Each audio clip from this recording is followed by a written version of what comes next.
This is Andi Purewal for Boxing Social, and I'm delighted to be joined by Liam Beefy Smith. Liam, firstly, thanks for allowing me to come down today and interview yourself and some of the other fighters in camp. How are you keeping? Yeah, I'm good, mate. All good. You?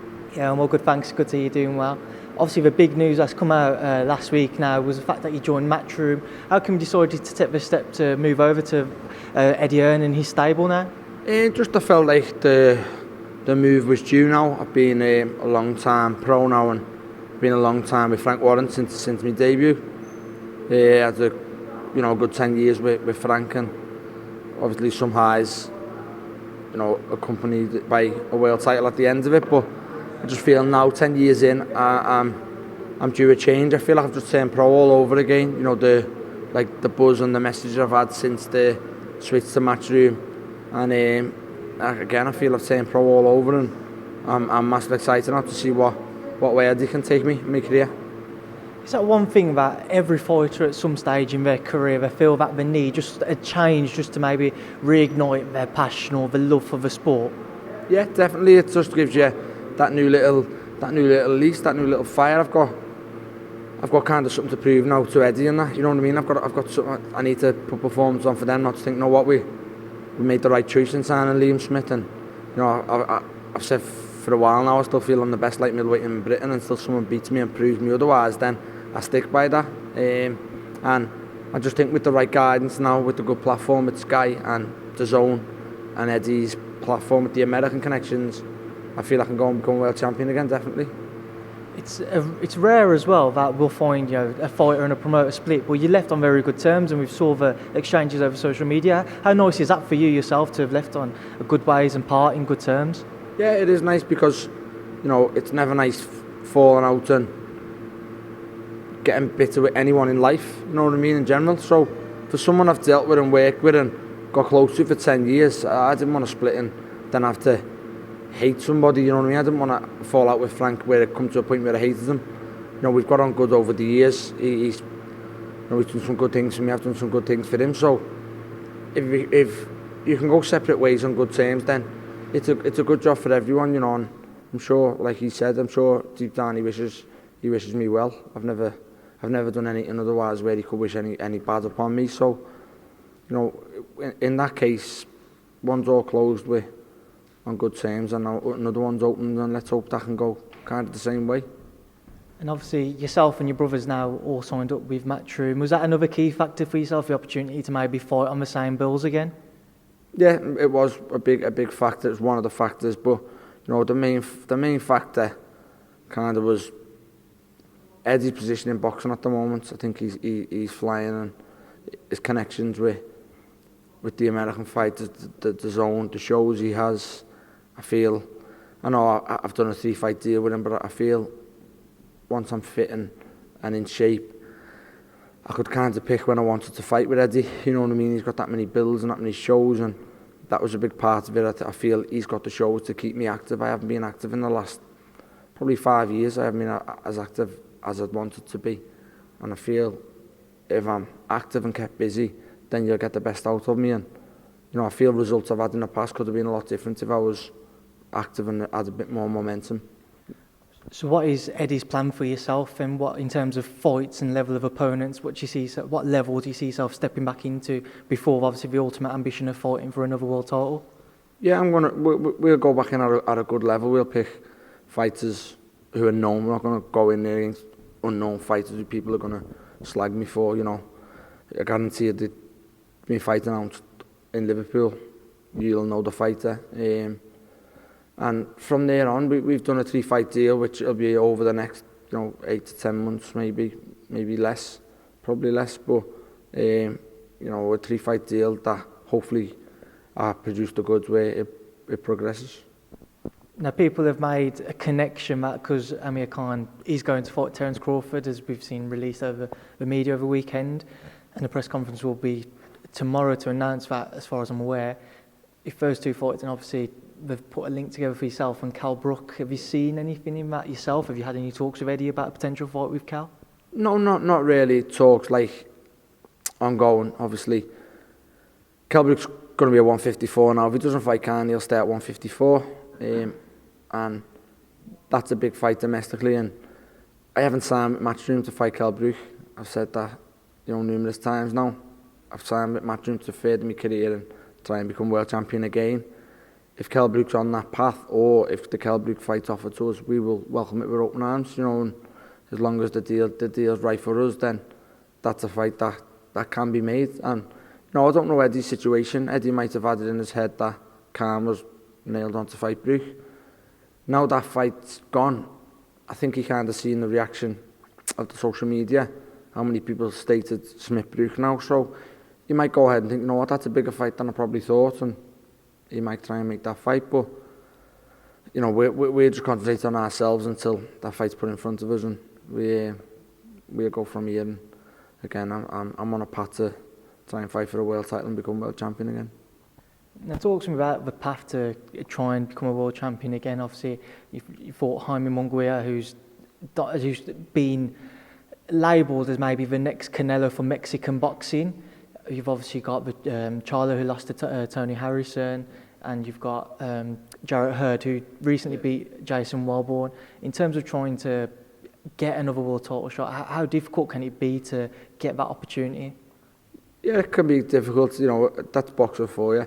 You see some top fighters and will never get a fight at a world title. There's that many fighters, and obviously, again, I feel I'm with the right team to get me that opportunity. I feel Matchroom's got the connection and got the pull in boxing now. That if I do everything asked of me, I think Eddie will get me a shot at one of them titles. And titles are starting to move about now. And obviously, I know Jaime Munguia has got the WBO. That's a rematch I'd love with a few fights under my belt.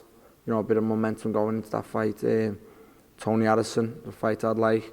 Jarrett Hurd, the fight I'd like. I'd like a fight with all of them. Stylistically wise, I like them matchups, and I don't have no fear of them. Obviously, I'd rather fight them three on the bounce than fight Erislandy Lara, a southpaw, or a boxer, awkward fighter. And I'd rather fight any of the other three 7 days a week. Unheard, obviously he fought Jason Wellborn. At the time it was on the undercard of Tyson Fury's press conference, Tyson Fury's fight with Deontay Wilder. Was there ever any word put to you that it might be offered to you to fight Jarrett Hurd? Because obviously it was Frank Warren's promoting Tyson now, so was there any talks there? Was there any signals that you might get that fight? No, because that was the case. I was going to kind of think, not I got a call on, but I thought to myself, well, if that fight's come to Frank, why hasn't Frank put me forward? I was the light middleweight. Wellborn was kind of a middleweight at the time. But then obviously, people don't know, I speak to Jarrett Hurd on the social media. I speak to him quite regularly on Instagram, and before it got announced, I just asked him a question. I said, are you fighting Jason Wellborn? And he said, he told me, yeah, it looks that way. And I'm not going to kind of repeat what he said, because I'm not going to, I'm not like that. But he just said, yeah, I'm fighting Wellborn. That's what it looks like. I didn't want a tough fight when we come back, and that's what he done. And you can't knock him. He had a bad shoulder injury. Come back after that, and world champions do come back with fights like that. They don't come back after major shoulder surgery and go in a 50-50 fight. Was there any dialogue in your conversation with Jarrett which said maybe at some point yourself and him would fight? Yeah, we've had loads, but obviously we had a little bit when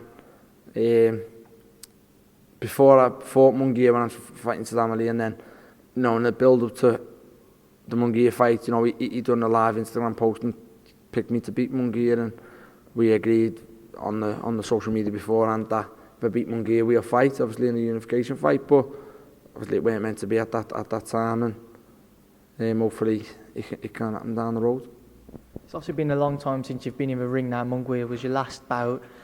You've had time to reflect on that. What have you learned about the fight? What went wrong and what went right during the fight?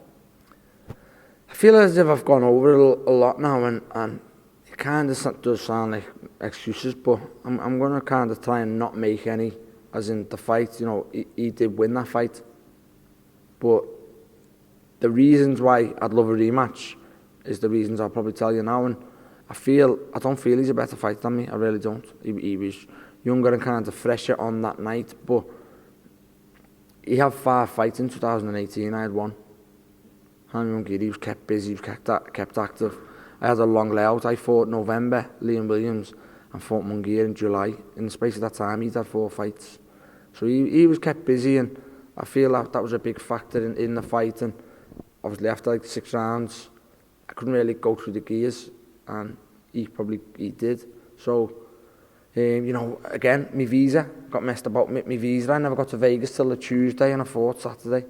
That's not good preparation for any fighter, and at a top level, you know, for a world title, that's not good for anyone. So, again, I'd love it with proper, you know, under proper circumstances. I'd love that rematch. But do say now, this is the first that I've heard about it with your visa, that when you fly out to fight in America, you should really leave yourself 2 weeks to adjust to the time and everything.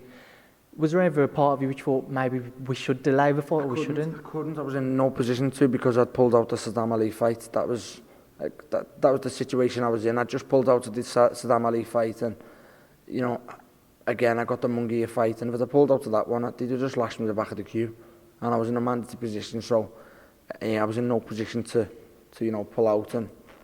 But I'm sure a lot of fighters would have pulled out. You know, getting to Vegas of all places Tuesday and fighting Saturday. So if you think about what I had to do in the space of them few days with the press conference, making weight, the weigh-in, the media obligations, and then obviously the fight on the Saturday, I was non-stop from the minute I got there, and I would have preferred to have went on the day I wanted to go, and that was 10 days beforehand. So when you look back now then, you look at that fight, do you maybe feel like it's just been a sense of frustration that you've kind of had to take the fight and you weren't able to prepare right, and it's just left you kind of a little bitter about it? I don't know if that's the right word or not. Or frustrating. It's just probably part of boxing, you know. But again, that's just the things I'm drawing on. That's why, you know, I'd love the Munguia fight again, and I'm sure if people knew what went on then, that they would probably agree with me, because the fight was a good fight. You know, I started well and then just couldn't keep on and go through the gears. But you know, it is part and parcel of boxing. I am nitpicking a little bit, but that's just what I feel. That is the reasons I feel I'd love a rematch. You know what I mean? And I feel with a better. You know, if I fought March and then I fought June and then they offered me Munguia September or December, I'd bet your hands off for that. Well, we'll keep our eyes peeled for that one, Liam. We've also got your brother back in, Stephen Smith. He's making his return. What is Stephen looking like in the gym? Obviously, he's had over a year out because of his ear injury. What have you seen in him in terms of his comeback? Just the same. He'd be hungry to come back now. He's had a year out the ring, and rightly so. Obviously, he had a very, very serious thing, just ear operation, and I'm happy he's had the time out he's had, because, you know, it weren't about just letting a cut heal and the skin heal. His whole ear had to knit back together, you know, the inside of the ear. So, obviously, he's my brother. I don't want him losing his ear, so I'm happy with the time he had out the ring, and, you know, I'm happy to see him back in now, and, you know, I look forward to probably the last chapter of his career also. Are yourself and maybe your brother then in similar terms, in terms of where your career are, similar levels, that if this is your last crack as well, is it in your eyes to get to a world title? If you can't get a world title soon, do you have a plan to maybe retire at any point? No, I've always kind of, it's an age of 33, I've said that since I was about 23, you know, only because I've seen fighters at 35 lose to kids who they would never have lost to, so that's why I've always just had a number in me at 33, but we'll see how it goes on. I do feel, I have kind of said this is the final chapter. I don't mean to say, oh, it's my last throw of the dice, because you never know. If I was to go and have an absolute humdinger with Jared Hurd or Jaime Munguia and lose a split decision, you know, do I retire straight after that? Yeah. You know what I mean? So, obviously, it depends how planned out. If I go and lose to somebody I would have never lost to, when you know, if I was in my prime, 27, 28, 29. So, you have to look at that case as, the minute I know I'm coming to an end, I'm sure I'll know before, you know, the other people do, because I'll get told by the people close to me. And your brother Callum, who was back in the gym, but he's obviously just had a little girl. How is she keeping? How is she doing? She's great. You know, made up for Callum and Mrs. Kim, not the first little girl. They've just had a baby, and they're happy at the moment. And then hopefully Callum will make his move to come back in. He's been back in just before Christmas. He's back in last week, and then obviously she's had the baby, so he'll have a week or two off now. He was coming this morning. He phoned me, said I'll be at yours for 9:30, and then he said no, I'm going to leave it. So whether his missus was feeling tired or what, then he just decided he was going to leave it. But I'm sure he'll be in strength with us tomorrow and stuff. Where is Callum in terms of, what types of fights is he looking at? I know John Ryder is his mandatory, but is that something which you guys haven't really talked about? Is he looking just straight for unification bouts now? Yeah, he's going to, no disrespect to John Ryder, but he's going to be looking at a unification fight or a Canelo or Golovkin type fight. I think he's due one of them, he's earned one of them, he's proved himself to be in one of them.